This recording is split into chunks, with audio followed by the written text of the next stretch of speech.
Welcome to Those Who Can't Do. I am your host, Andrea Forcum, and today I have Brooke Eby with me, who I have been following on TikTok and Instagram for quite a while, and who is ALS's number one enemy. Brooke, welcome. Thank you so much. I'm so excited to have you on. How are you today? I'm good. There's a fire alarm going on next door. We're just hoping. Right. I'm like waiting on bated breath for it to start again. So if I look a little nervous, that's why. That's right. Just nervously awaiting further fire alarms. I feel like I sound like I have like adrenaline in my voice. And we're reasonably sure there's no actual fire. We think it's just she's not like putting her life on the line for this podcast episode. We're pretty sure at this point. Yeah, if you see some guys come and like lift me and carry me out, then it's time to worry. Yeah, exactly. So now when I first came across your videos on TikTok, it was dating content, actually. And you were sharing some of the feedback that you were getting about feedback. I love that. That's a gentle way of saying it. Do you want to talk a little bit about what those videos were and how you got started making them? Yeah. So I mean, for context, I was diagnosed with ALS in March of 2022. And I was like a fairly normal person before that. Like dating was not, anything like where you had to be strategic or like really think about it. I was just like normal in my 20s. And then once I turned 29, I started limping, got diagnosed at the age of 33, and I was single. And I'm like, well, this should be interesting. So at first I wasn't using any kind of like mobility aids, but graduated to a cane. And that's when I think I was making the most dating videos, was when I was telling people that I was showing up to the first date with a cane, which like I would try to make it a funny outreach because I was like, that way, maybe they'll take it lightly, like it won't be as awkward. So I was doing these like weird first lines on these apps and then getting some hilarious responses. So I just was like, I should post some of these, just like see if people take to it. And apparently people did. They did, for sure. Now, can you go back and talk a little bit about your journey? Because like you said, you were 29 and you just started limping, and that was your first tell that you had ALS? Yeah, it's always so spooky to hear people's first symptoms because it's like my pinky twitched and then you get a terminal diagnosis. Like it's always something so little, which is probably like, I'm probably terrifying people by saying that. You probably don't have anything. But for me, like I started feeling like my calf was tight in like 2017, 2018. And then I was moving from San Francisco to New York for work, and walking in New York City, like, when something's wrong pretty quickly because people will tell you. And so like the calf tightness, I guess, just turned into like my foot kind of slapping on the ground. Then it turned into like a full-fledged limp. And then it got to the point where I like could not keep up with coworkers and people were pointing it out all the time. So yeah, that's how it all began, just a little limp. Yeah. So before that, had you heard of ALS? Was it even anything that like you were aware of? I don't think so. I never got nominated for the Ice Bucket Challenge and it really bothered me. You were like, listen, this is not fair. That's like, I do like a 5 things that definitely did not cause my terminal illness series. And one of them is that like, I was really upset about the Ice Bucket Challenge. So I feel like it was like, don't worry, your time is coming. Don't worry. Oh, no. Oh, my gosh. That always hurts people when I make that joke, but I think it's funny. Yeah. Yeah. So now how has it progressed? Because you were 29 when you found out and you're 35 now, or you were 29 when you had your first symptoms. So you didn't even find out until you were 32? 33. 33. Okay. So it took a long time for you to get a diagnosis. There's no like test for ALS, which is weird. Yeah. There's it's a process of elimination, really. Like there's no blood test that you can take, or there's nothing you see on like an MRI or an X-ray. It's just doctors basically have to eliminate every other option. And then if you eliminate those and you pass certain clinical tests, that's when you get a diagnosis. So the 4 years, I think for me, that is on the longer end of the range, but I think it does usually take like a year-ish. Yeah. And did it take so long because you were so young? Is it rare for people to get ALS at such a young age? I think that's the impression. I don't think that's the truth, but Mm. I do think, like, even I, before getting diagnosed, thought it was like old men, an old man's disease. I think because like the names we associate with it are Lou Gehrig and Stephen Hawking, which I think are not old, but you just kind of Right. picture like men. And so, yeah, I think it was a combination of me being young and them wanting to be like very sure before giving me the worst diagnosis you can give someone. Yeah. But then also like my body wasn't really giving the data it needed to give. Like my symptoms, usually ALS progresses so fast. Like you can be dead within a matter of months. But with me, I was just limping for 4 years on one side. And Wow. they were like, this is, like maybe you're just a unicorn where it's like you're just having symptoms in your leg and nothing else. But then beginning of 2022, I started having them in my right foot. And that's when we were like, all right, game on. Yeah. That is wild. So now, what are some misconceptions you feel that people have about ALS that you would like to clarify? Because a majority of our listeners are educators and, work with students and might even teach about disorders like this. So what are some misconceptions you think people have about ALS? Well, what do you think about ALS? And then maybe we can I dispel some, because I could tell you the things I got wrong, but it was like everything. So I feel like I've got a little bit of a cheat code because I've been following you since you had that first limp and you were doing right. all those videos, and I've also done a bit of research on like the speed of the disease and all of Yeah. that kind of stuff. I think that I had kind of transposed a little bit this disease with other neurodegenerative type diseases like MS, and then also the one that has very characteristic shaking. I'm Parkinson's? Parkinson's. Yeah, I think that I had those kind of mixed up. Yeah. And I don't know if Parkinson's is more common. I've just known a lot more people with Parkinson's. Interesting. But in my mind, it kind of like all fell under the umbrella because it all of those diseases seem to kind of take similar symptoms, at least at first. Yeah. Yeah. And I honestly, I think a lot of them probably still fall into a similar category for me. Yeah. Like I certainly don't know a lot between like all those other neurodegenerative diseases, but the thing that like really surprised me is I thought it was this very genetic disease.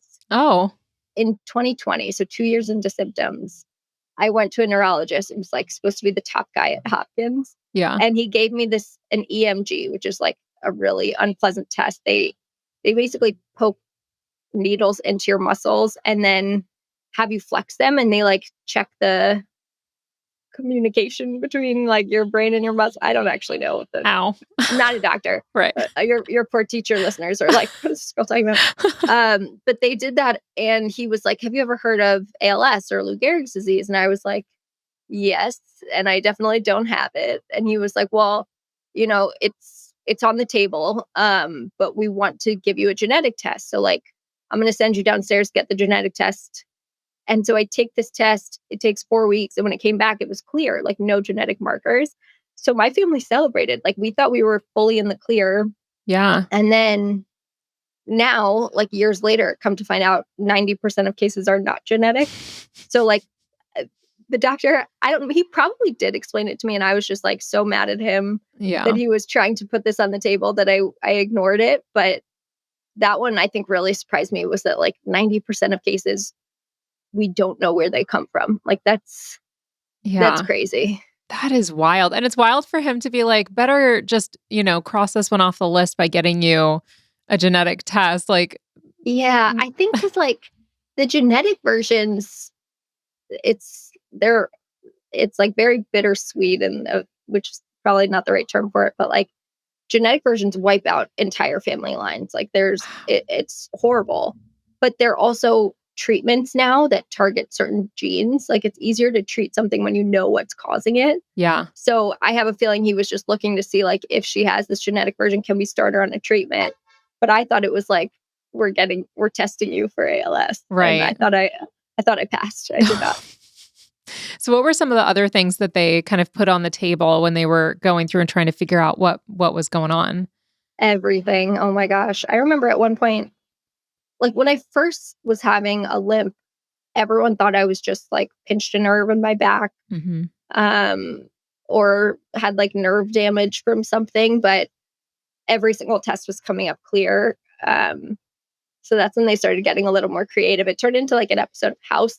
Yeah. Like at one point, I remember they mentioned polio, and I was like, okay, guys, like, and then they gave me one possible diagnosis, and they're like, this is largely found in Japanese men. I'm like, What? what? Like every single time I'd go to the doctor, I would leave being like, this is just my life now. Like I'm never gonna figure this out. Until, I did, and I wish I didn't. Right. Yeah, no kidding. Now, what were you doing for work during that process? So I'm at Salesforce. I've been there for 8-ish years now, eight Okay. and a half maybe. So I'm still working full time, still doing the same thing I was before. Awesome. And I saw a video that you did on some things that Salesforce is doing to work with you on, like, basically creating more attention, potentially more funding for ALS research. Do you want to share a little bit about that? Yeah. So sharing about any kind of diagnosis with work is kind of uncomfortable because it's like there's a personal and a professional life that everyone leads. Yeah. And I was like, well, I guess I'm just blurring that line because there's no way that I can hide it. But on camera like this, if you didn't know better, like you'd think I was just maybe in like a gaming chair, Yeah. or, like Yeah. I think I still sort of pass virtually, and I've been remote since COVID. So like I didn't really know how to share with people and bring it up as I was meeting people via Zoom, like new hires and stuff. So I decided to just post on LinkedIn and like one fell swoop it, which was pretty scary, but ended up getting like a ton of attention from our exec team. They had me tell my story to the whole company, and they've raised a ton of money. I think they raised like $500,000 in like an hour after I shared my story. It was crazy, largely with the help of a CEO matching everyone else's donations, but we'll Right. take it. Yeah. And now we're working on like bringing Salesforce products into the ALS world to try to help speed up the path to a cure. That's awesome. So I'm not super familiar with Salesforce. I know it's like a massive company, but Yeah. what is the main thing that they do? Um, so like we started off as a CRM company, which is like a way to basically know your customers better. I feel like I'm doing like a sales call right now, and I'm hoping no Salesforce people listen to this because they're going to be like, what is she talking about? But it started off as that, but now it's really like a bunch of different tools based on one platform that helps you connect to your customer better is the phrasing that they use. Um, but like Slack, do you Okay. know what Slack is? Like Yeah. Salesforce bought Slack, so it's like a suite of tools like that. So we're using right now. We're working on using Slack to help the ALS community. Gotcha. Okay. So like if someone works in a corporate office, they're familiar with the tools of Salesforce then. Probably. Okay. Yeah, that's Although that I never know because I lived in San Francisco where Salesforce is like the city, like it's such a part of the city. And yeah. then when I moved back to Maryland, people are like, "What? What Salesforce do you work at?" I'm like, "No, the No, it's Salesforce." called. So It's who called knows? Salesforce. Yeah, I might just be Uh, jaded a little bit. So you said that some of the tools that Salesforce has, they're trying to bring it into the ALS community. What does that look like? What kind of tools? Yeah, well, so I spun out a nonprofit about a month and a half ago, maybe 2 months ago now. But Salesforce had helped me build the foundation of it. So right now, we built a Slack community for people living with ALS, for caregivers of the people living with ALS, and eventually we'll expand to like ALS organizations and providers. But the goal is really to get like the entire ALS community into one place so that it can be like the operating system of anything as it relates to ALS. So like if you're newly diagnosed, one, don't Google anything is my first recommendation. But I wanted it to be a place where like you could go in and say, hey, what am I going to need? hear from other people actually going through this, but then also be able to take action. So like if I want to request equipment, I could do it right through there. If I want to find out about trials, I can do it right through there. So we're trying to just bring ALS into the future, really, because right now, like the space is just so fragmented and siloed, and there's like Yeah. old Facebook groups and Reddit threads that just, we could do better. Right. So the idea behind it was basically we've got all of these different people who are trying all these different things, and maybe some people are having success but nobody else is going to know because there's no way to like get in touch with each other, Right, right? right. And That there's is some people in areas that like don't have specialists. Like I'm lucky in that typically I'm in DC where there's tons of hospitals and specialists, but like different countries, some of them don't even have ALS clinics or experts. yeah. So getting globally everyone into one place just like sort of democratizes care. Yeah. That's fascinating. So now was this something that you spearheaded with Salesforce? Like you had said like, "Hey, can we create this?" Or was this something they brought to you? A little bit of both. So when I first shared about my diagnosis, they I actually found out there was a group already called ALS Force internally. That was one of our, I think it's called like a social group or an equality group, something like that, where their goal was to try to figure out like, fundraisers for this cause. And it was all run by people who had been personally affected by ALS, like a family member or a friend. So the group was in place. They just like, we didn't really have a tangible plan.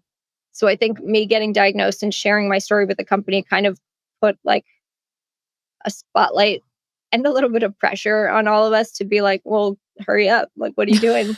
Right? You keep telling us to help, but like, how? Yeah. So yeah, that's kind of been the last year is just like doing a bunch of stuff I never thought I would do. I never really thought I would like run a company, but now I'm trying to figure out all this stuff that ChatGPT is helping me with often.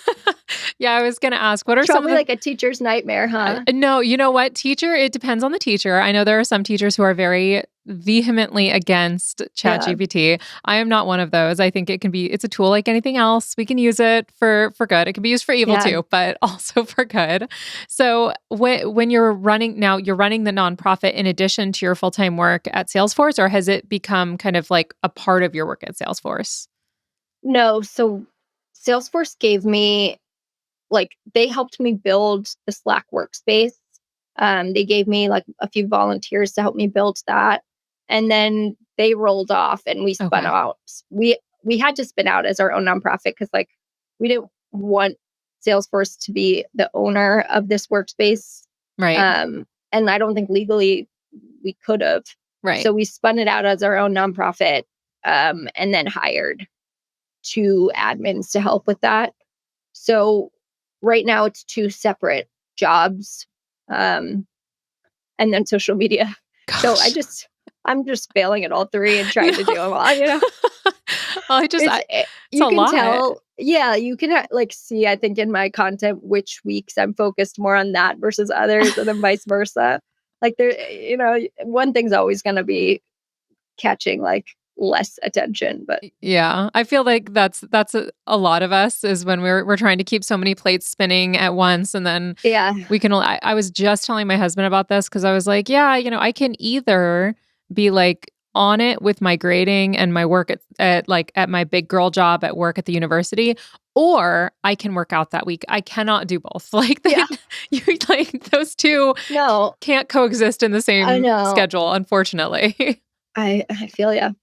It's a lot. So now when you are like approaching all of this, obviously you're doing it from a perspective of now someone who is dealing with all of those things, but I also saw that you organized a meetup between yourself and some other people. Can you tell me about how that came about? Yes, it's so funny. I've gotten credit for this multiple times. I did not organize it, but I feel like I should just run with that now. So for context, when I first got diagnosed, I joined my local support group. And when I first hopped on, it was a Zoom call like this. And then it was me and like 10, probably like 75 to 85-year-old men. And I'm like, okay, so I was right. You're like, it is all men. All old men. And I was like, why? Like, did lightning just strike on me? Like, why am I here? Right. And so I started searching around. Again, don't recommend Googling, but I did. And found this group called Her ALS Story, which is a group of women who were all diagnosed before the age of 35. Wow. And so I joined this group. It was just like a WhatsApp chat. It still largely is, but someone in the group started organizing these annual retreats where we all get together and just see each other for a few days. But then, so this past one, we all went to Cape Cod, and we did this video of like all of us lined up by diagnosis date, so you can see the different layers of progression. Yeah. And we've been cracking up because on Reddit, people are like, I've gotten this screenshot sent to me multiple times where people are like, hey, how are people like dating with ALS? And they're like, oh, you should go to a Brooke Eby event. And they paste in that video. And I'm like, oh my God, they think I organized like a speed dating event for people with ALS. And it's, first of all, I didn't organize a thing. I just showed up. Oh my but gosh. I'm getting so much credit for it. And it's cracking me up. Like, people who actually did organize it are probably not loving it, but I think it's so funny. Like, a Brooke Eby dating event, and it's just a bunch of women with with mobility aids lined up for the picking. Like, what are people thinking? It reminds me of that scene from Emperor's New Groove where, the emperor's going down and picking which lady he wants to be with, but it's just people at different adaptive. That's exactly what it is. And like, I'm like, what did people think that video was for? Like, just take your pick, like choose your character. Oh my gosh. Yeah, I fully thought, I don't know what in my brain, you know what? I didn't think it was a dating thing. I thought it was just like girls trip, and it was probably with a crew that you guys had gotten together and stuff. But that's really funny that people have taken like the dating content that you've created and like transposed it in their brain with that video. And they're like, she is getting people who have ALS together. Just everybody's finding love. Guys. That's right. Yeah, I'm the Patty Stanger of ALS. Oh my gosh. That's so funny. Okay, that I think is a great place for us to take a break. So we will take a break and be right back.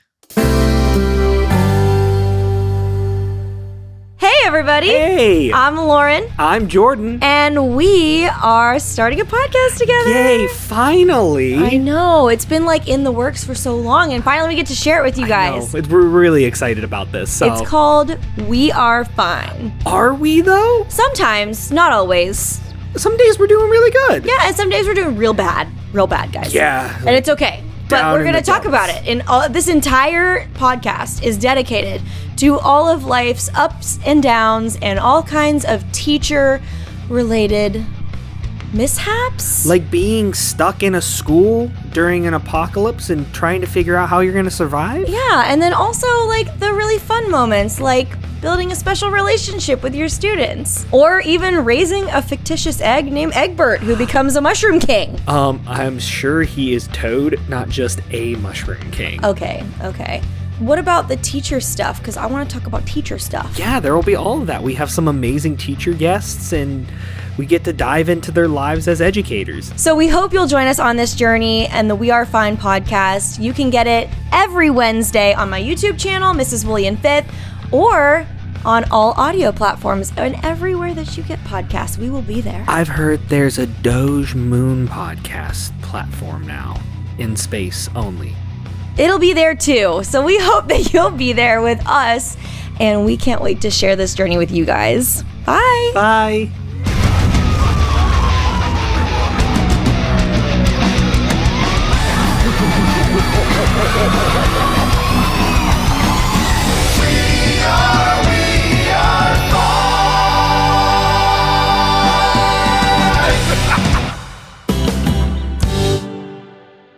Welcome back to Those Who Can't Do.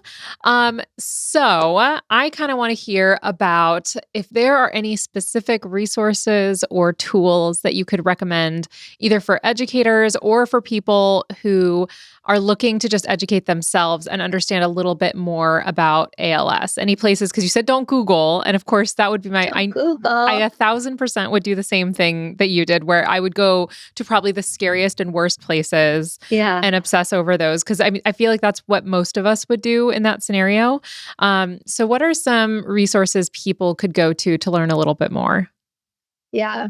Well, I think Googling one is bad specifically for people who either are diagnosed or like have any thought that they might get diagnosed, which like even if you don't have symptoms, some people can just convince themselves of things, Yeah. So like just Right. don't Google it. But also I think Google doesn't really explain, like it doesn't get you tied to a cause because you're just reading sad facts and you're like, all right, I'm going to move on to something that like brings me a little bit of happiness. So that's why I really started sharing my story, is because I'm like, there's no like face to this disease that people can be tied to. Yeah. But there are a bunch of places that are doing a good job of educating now.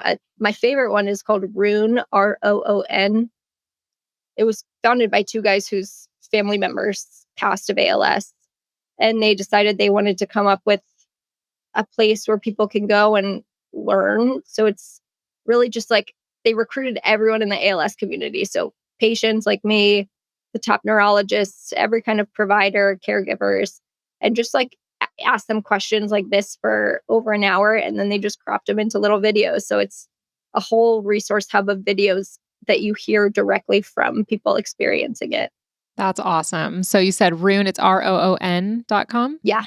Awesome. Yeah. And now, is there any other resources that you use? I know you said that you were a part of a support group that you found that was not just all old men. Yeah. Any other resources? I mean, for people living with the disease, I now direct them to ALS Together, the Slack community, because I think it's a really helpful tool to be able to hear from other people going through it. But as someone who maybe doesn't have a tie to the community, I would say either follow me on socials or follow someone else living with ALS, because like maybe I don't look like you and maybe you can't relate to me, but there's someone else living with this disease that maybe you can. Yeah. And I think that's the best way to learn, is hearing from someone who's going through it. Yeah, I think that's probably my best. There are other resources out there, but some of them just feel so like stiff. Yeah. You know what I mean? Like, Yeah. I don't want to go to like the formal ALS page and like see these stock photos of people like that. No one wants to learn like that. Right. And I feel like it's far more powerful when you're talking or looking at a real person's story. I think as people, we cling on to stories in a way that a list of facts of a diagnosis just doesn't impact, right? Yeah. And I think that's what struck me so much about your story is, you were, number one, so very honest and raw. But you did it with such humor and grace in a way that like I admire so much, but also I think it just makes everything a little bit, I don't know, it I think could help people empathize to a greater degree when they're like, wow, how would I handle that? Like if I was trying to date and I had this diagnosis and I was trying to figure out how to navigate all the same things that I'm trying to navigate, but oh yeah, also I've got this whole thing that's going on. Like I know. It's incredibly powerful. It's funny with dating because like most people have a thing that they're kind of trying to hide until like probably like the fourth date or so. Like you don't want to let out whatever weird secret you might have. But for me, I was showing up with the cane. I'm like, well, all right, mine's just out on the first date. So how do I get past that? Yeah. So it's an interesting perspective to have. Yeah. But I think with the storytelling piece, it also, my age, I think helps too. And the fact that I still have a voice, which not a lot of people with ALS still have after, I don't know, 6 years of this, 2 years of diagnosis. Because at 35, like everyone has a 35-year-old in their life. It could be like your daughter, it could be I guess your mother, which is crazy. Yeah. Your sister, your friend, like everyone knows someone. And now they're thinking like, oh man, this could affect that person. Yeah. I think it's also just the injustice, like people feel the injustice because we all are like, well, old people are supposed to be sick, right? Like Yeah. that's something that happens with old people. And so I think you're right. The fact that you are 35 and talking about this, I think that also brings it, like you said, like everybody has like a 35 or someone who's in their 30s or Yeah. 29, which is, when you first had symptoms, they can connect with that piece because most of us feel completely like we're 29, like everything is fine. Invincible. And yeah, we're invincible. I kept telling everyone I Pilates too close to the sun. That whenever they would ask why I was limping, and then it turns out it's like this old man lose disease. I'm like, damn it. No, right. It Oh, wasn't sorry. I'm probably not supposed to curse on this. No, you're okay. It's not like the cute, hot, just Pilating, like. I know. No, it's like the least chic answer to Right. why do you have a limp. I'm like, oh, I have ALS. It's Right. like, oh, okay, there goes my mood for the day. Oh, gosh. How is that when you tell people stuff like that or share about your story and like, what are the reactions like? It stinks telling people. That's like, so when I first got diagnosed, I had to tell obviously my family, which was horrible, although they had come on the 4-year diagnosis process with me. So like, at least I didn't have to give, a history lesson. Right. Then I told my closest friends, and that really stunk because I'm like FaceTiming them, being like, is now a good time? And that's like you never want the FaceTime of like, hey, can we talk for a second? Like something bad is coming. Yeah. But yeah, most of them either started crying right away and then I would start crying, or they would like go like shocked, Yeah. just sort of like numb. And I'd be like, call me back when you want. Like, Right. it's just, I mean, there's no easier way to ruin someone's day. So like after I had told my closest friends, I'm like, you know what? I'm going to make a social media page and then I could just tell everyone at once. Yeah. And then because I had just moved close, like to where I grew up. So I'm like, I'm going to be running into people all the time.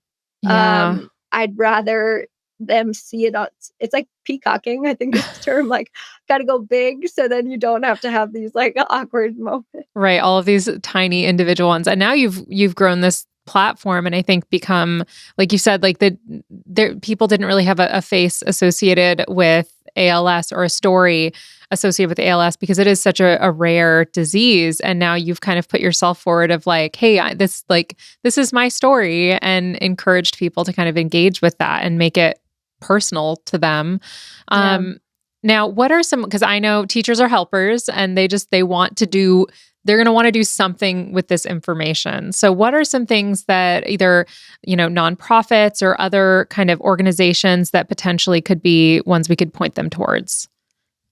There's so many. I feel like I always kind of flail with this question because there's like, I could write a research paper on this. Yeah. There's a bunch of different organizations that do a lot of good work. So I think it kind of depends on who's asking, like what your strengths are. Yeah. Because some people are really interested in like the legislative side of things. And there's an organization called I Am ALS that does a lot of that. Other people are more focused on patient care, and there's Team Gleason and like there's an organization in every kind of bucket. Yeah. So that's actually like one of the things we're hoping to do with ALS Together is like create a space for just advocates, like maybe not someone who's affected personally, but an advocate who wants to come in and help. How can they come in and take action? Yeah.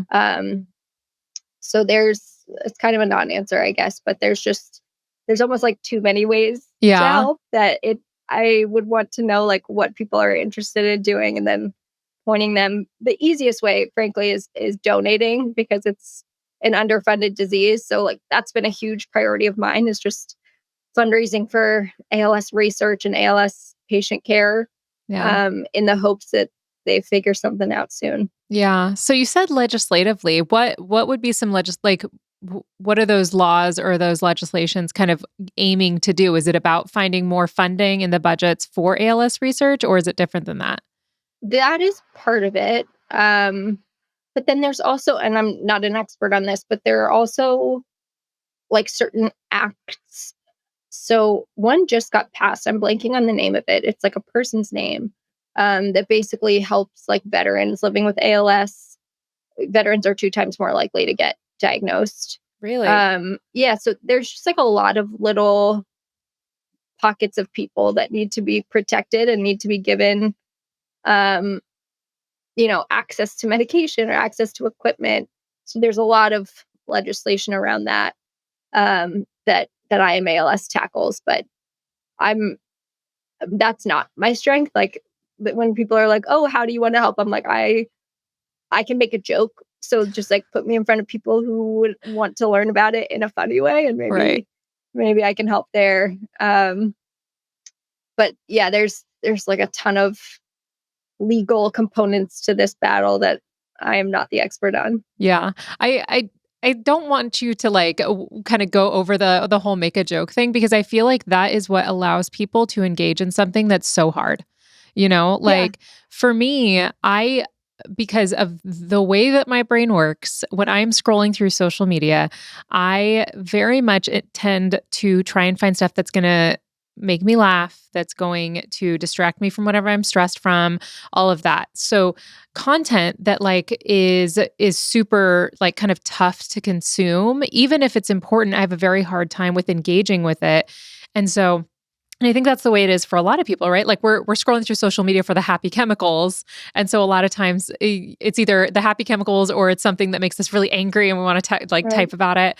And so I think it's so powerful what you're doing by bringing humor into something that is so hard, that allows for people to learn in a way that isn't as scary. And it's such a selfish thing that we do as humans, that we're like, well, like I want to be happy all the time. So I'm just not, I'm just going to scroll to the next thing.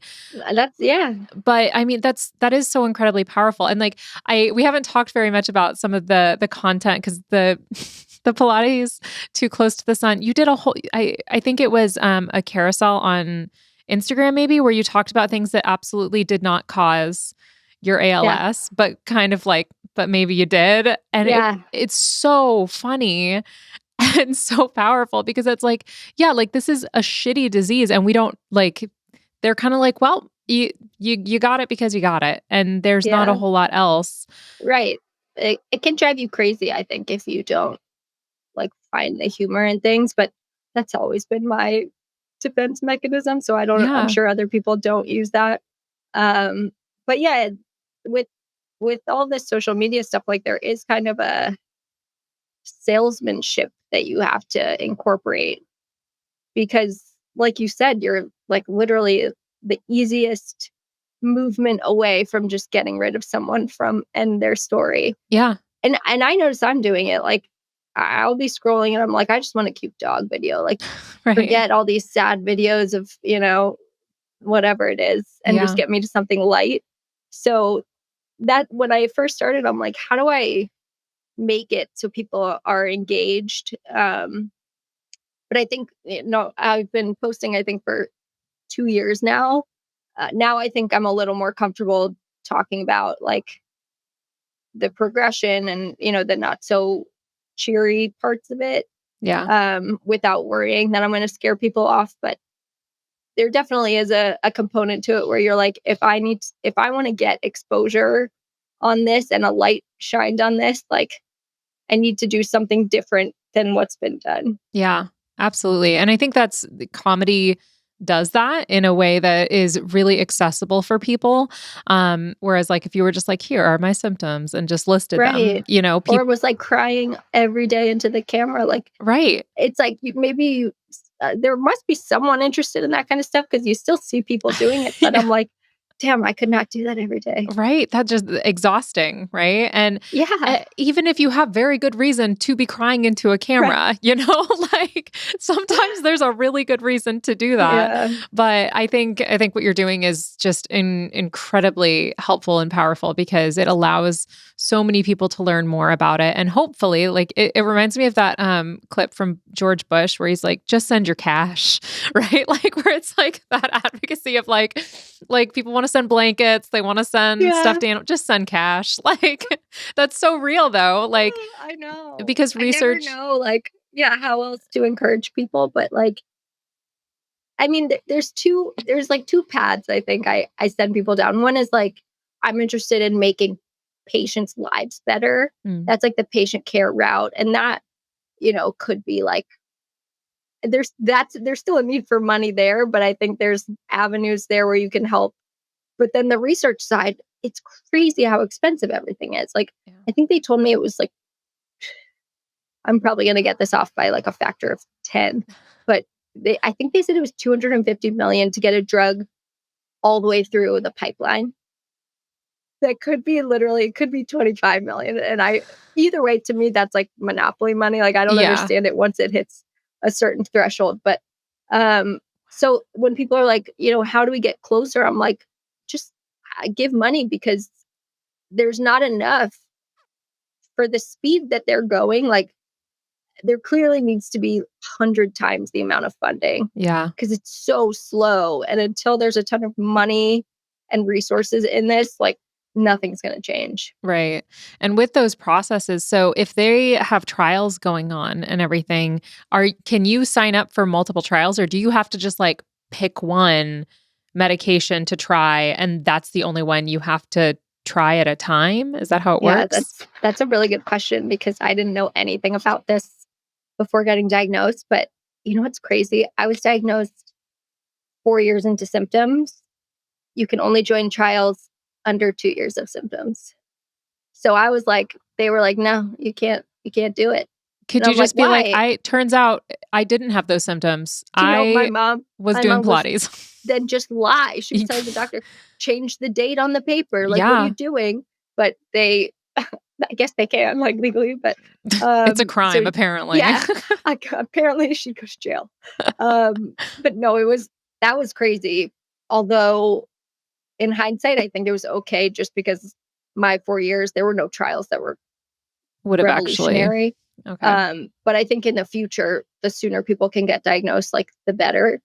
But with these trials, the reason they do 2 years is because, like, they expect you to die between 2 and 5 years with ALS. Like, that's the thing. So they don't want someone to start a trial and not live through to the end, because they need to collect all the data.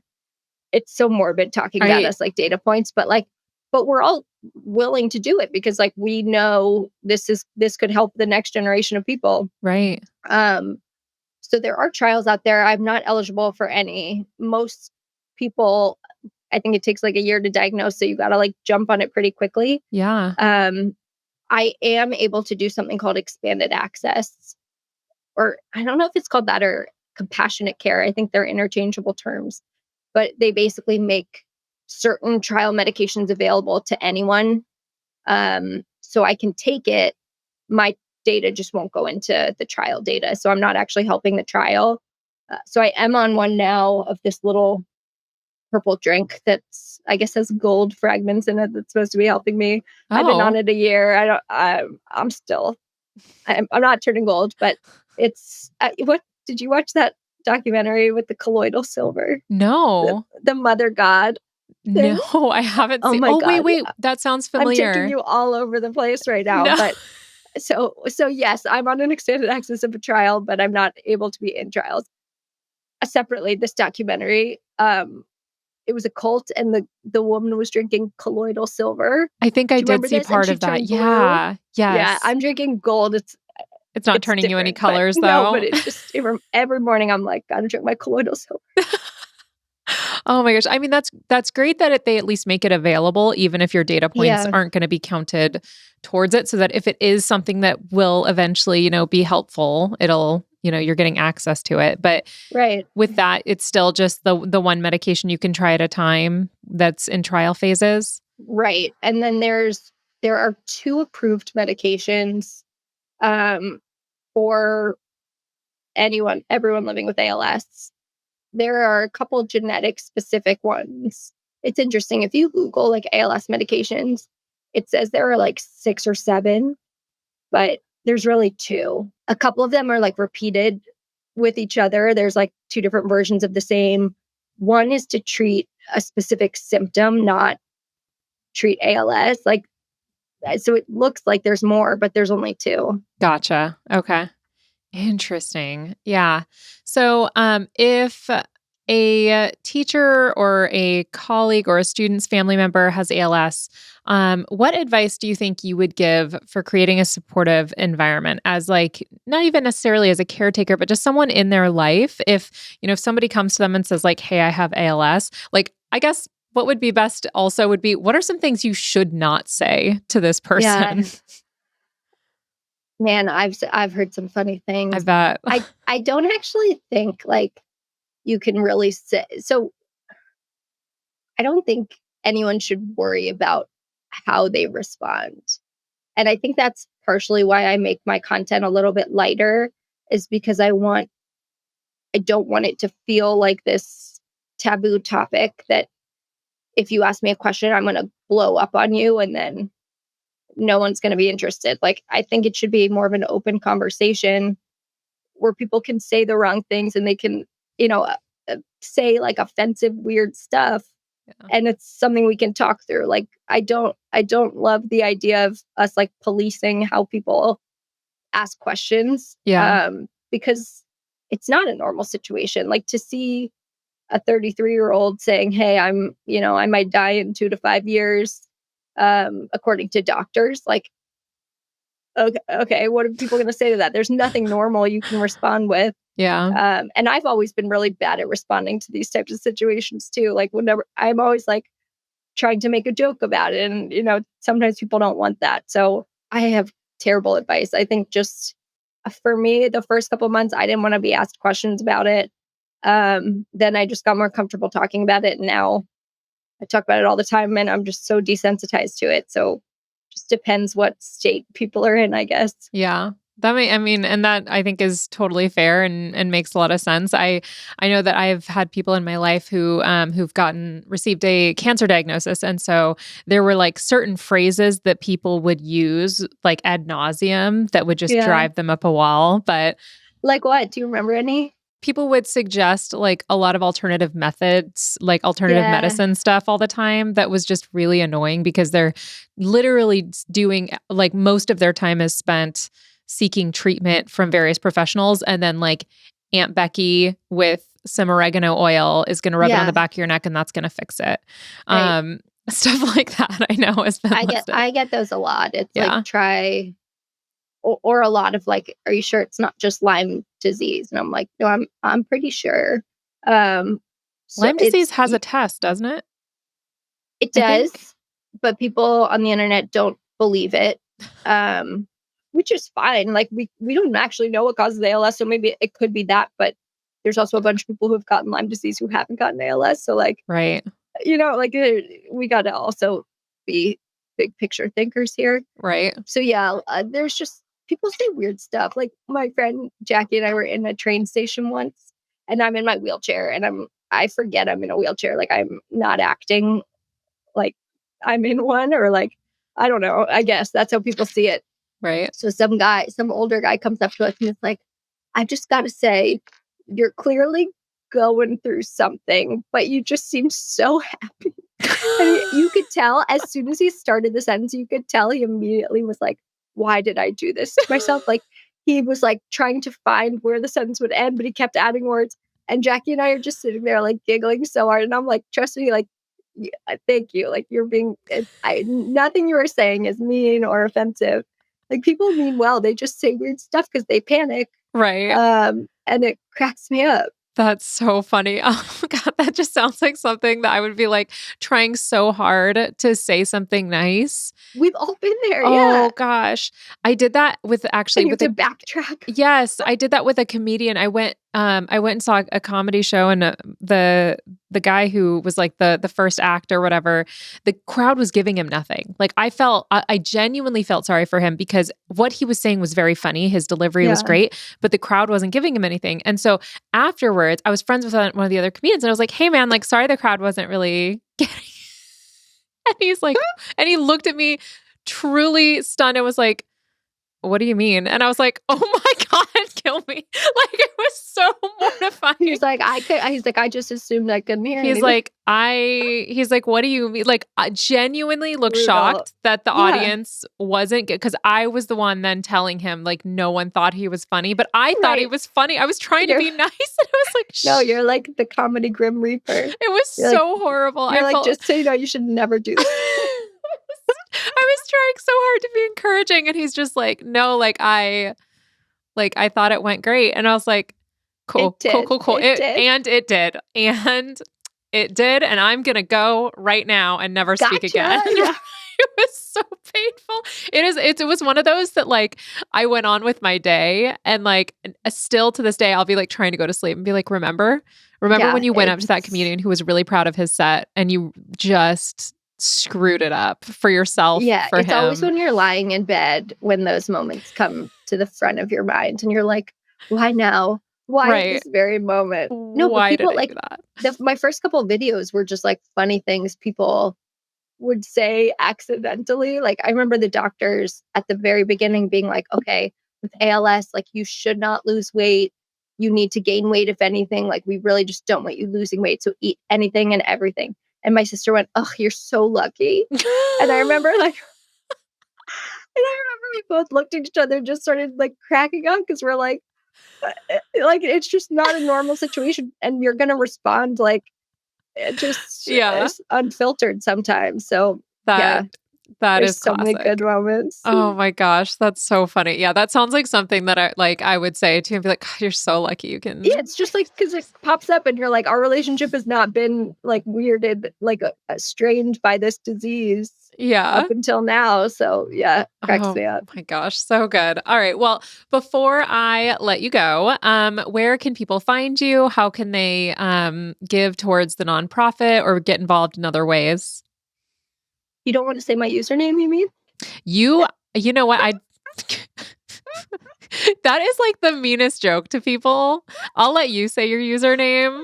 Well, okay. So I'll give the context to it, because like, hopefully you have millennial listeners, because like Gen Z just like roasts me about this because they have no idea what I'm talking about. But so there was this band called Limp Bizkit back in the day. I wouldn't say they had any fans, really. Like, I don't think anyone's really a fan of Limp Bizkit, but everyone knew of them. So when I first started limping, I was trying to think of a username, and all my ideas were pretty bad. And then I was like, you know what? I could just throw my name in the middle of Limp Bizkit. So I just made it Limp Bruise Kit. So it's LIMPBROOZKIT. I don't even know like if that's the right spelling, but in terms of like relating it to Limp Bizkit, but I put it in, no one had it. Surprise, surprise. And I was like, perfect. But yeah, come to find out, Limp Bizkit's like very problematic. That Fred Durst is not a good guy. Oh, I didn't know that. I've learned just because people like send me his stuff all the time. He's also now like a country singer. I don't know. But yeah, I based like an entire disability campaign on like some problematic punk band from the 2000s. Nice. Love that. So you can find me there. Very long answer to an easy question. And then donating. So I do have like a link in my bio that sends you to a page that has a few different places to donate depending on what you're interested in. So patient care, research, or ALS Together, like all these things are linked. And then I always do like May fundraisers, and I'll probably do a December one for the holidays. Awesome. Sounds good. Well, thank you, Brooke, so much for coming on. This was super fun. Welcome back to Those Who Can't Do. I personally really enjoyed that conversation with Brooke because I've been following her for such a long time and have seen her progress from, her dating videos to now talking a little bit more about advocacy for ALS. And I think as educators, we all tend to be very empathetic people. And for me, I know that, and I don't know if this is like a failing or just part of being human, that these kinds of issues and these kinds of diseases and stuff, I naturally feel a lot stronger about them when they are associated with a specific person. So I wanted to bring you guys Brooke to hopefully bring a little bit more attention to her story and her journey and all of the different stuff that she is doing to fight ALS and to bring people together within the ALS community. Because she's just going through something that is incredibly hard, and she's doing it with so much grace. So I hope you enjoyed hearing our chat. As she said, you can find her, I'm going to look at her name again. I don't want to mess it up, at Limp Brewskit on TikTok and Instagram. And she has her website, alstogether.org, where she's doing a lot of advocacy work for trying to fight ALS. If you have thoughts about what we talked about today, you can hit us up, Andrea at human-content.com, or you can contact the whole Human Content podcast family at Human Content Pods. And I absolutely love it when we have beautiful new reviews on our Apple podcast platforms, or really any of the platforms. We don't have any new ones for you today. So if you have a second and you have not yet reviewed the podcast, please do take a second and put in a review for me so that I have something to read at this point. That would be great. Thank you so much. If you want to see the full video episodes, they are up every week on YouTube at Educator Andrea. Thank you so much for listening. I'm your host, Andrea Forkham. A very special thank you to our guest co-host today, Brooke Eby. Our executive producers are Andrea Forkham, Aaron Corney, Rob Goldman, and Shanti Brooke. Our editor is Andrew Sims. Our engineer is Jason Portizo. Our music is by Omer Benzvi. And our recording location, although I got through all of that and then I can't say location. Our recording location is the Indiana State By College of Education. To learn more about our Those Who Can't Do's program, disclaimer, and ethics policy and submission, verification, and licensing terms, you can go to podcasterandrea.com. Those Who Can't Do is a Human Content production.